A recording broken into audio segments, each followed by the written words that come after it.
Chers étudiants, bonjour. Voici des éléments de correction pour la mission 2 de Micropoc 2. Vous avez à calculer le coût d'une commande de drone. Déjà, première chose à savoir, c'est que vous avez deux méthodes à utiliser, soit la méthode des centres d'analyse, soit la méthode ABC. Pour la méthode des centres d'analyse, je pense que tout le monde a sans problème calculé les coûts d'unité d'œuvre des centres d'analyse qui nous serviront dans nos calculs de charges indirectes. Pour les charges directes, alors il fallait être attentif à la quantité de drones qui compose notre commande. Dans les données initiales, on voit qu'il s'agit de 30 drones qui sont commandés. Ainsi, quand vous prenez la quantité de bras nécessaire, vous prenez donc la cellule C4 fois la cellule C17 de l'onglet données initiales. C4, c'est le nombre de bras utiles pour un drone, mais nous avons 30 drones dans notre commande. Donc 2 fois 30, 60. Vous raisonnez ainsi pour tous les autres éléments qui constituent vos charges directes.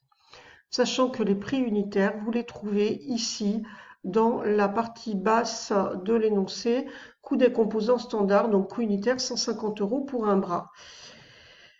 Pour les charges indirectes, charges de centre approvisionnement, nous voyons ici que notre coût correspond en fait au coût de l'unité d'œuvre que nous avons calculé pour le centre approvisionnement.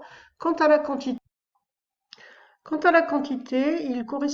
cela correspond selon l'énoncé à 100 € de composants achetés. Nous prenons donc l'ensemble ici des composants achetés et nous divisons par 100 puisque c'est marqué pour 100 € de composants achetés. Bon, pour l'atelier montage, il est précisé qu'il s'agit des heures de main-d'œuvre directe dans le nombre, dans la nature des unités d'œuvre, etc. Pour le centre administration, attention, il est marqué que cela correspond à 1000 € de chiffre d'affaires.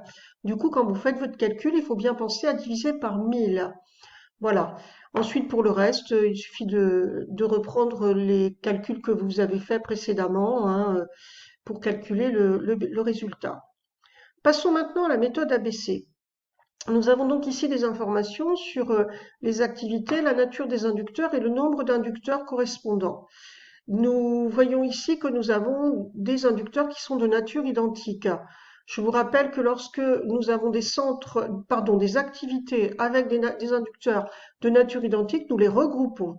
Alors, voyons ici comment cela se traduit.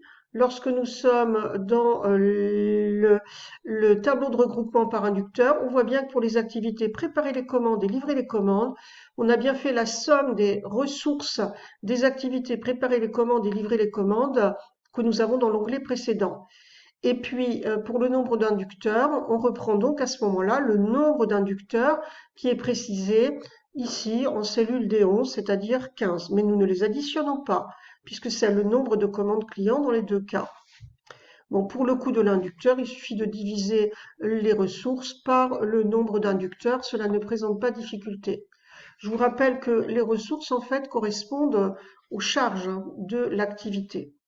Alors, pour les calculs qui suivent, ici, même remarque que précédemment, nous allons donc prendre le nombre. Alors ici, on a le lien avec les valeurs déterminées dans la feuille centre d'analyse, sachant qu'ici, on partait bien de la cellule C4 et de la cellule C17, c'est-à-dire du nombre de bras nécessaires pour un drone, rappelez-vous, pour un drone, et nous avions 30 drones, donc 2 fois 30. Donc on aurait pu imaginer ici repartir de l'onglet données initiales. Vous raisonnez de la même manière pour tous les autres accessoires et pour toutes les charges directes. Pour les charges indirectes, vous avez rencontré beaucoup de difficultés. Nous sommes ici dans la détermination du coût de la commande de drones, de 30 drones. Donc on va aller regarder dans l'onglet données initiales, cellule C24. Et là, on ne s'intéresse qu'à la caractéristique de cette commande-là uniquement. Et on voit qu'il y a 4 fournisseurs, 4 nombres de fournisseurs. Donc ici, nous reprenons 4 pour la quantité à utiliser, multiplié par 209,26 qui correspond au coût de l'inducteur de l'activité gérer les commandes fournisseurs.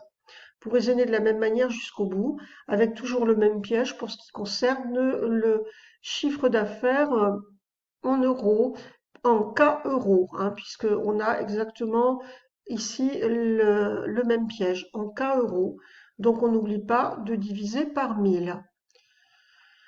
Voilà, pour la suite, vous reprenez donc les éléments qui composent votre chiffre d'affaires et votre coût de revient et vous déterminez effectivement votre résultat.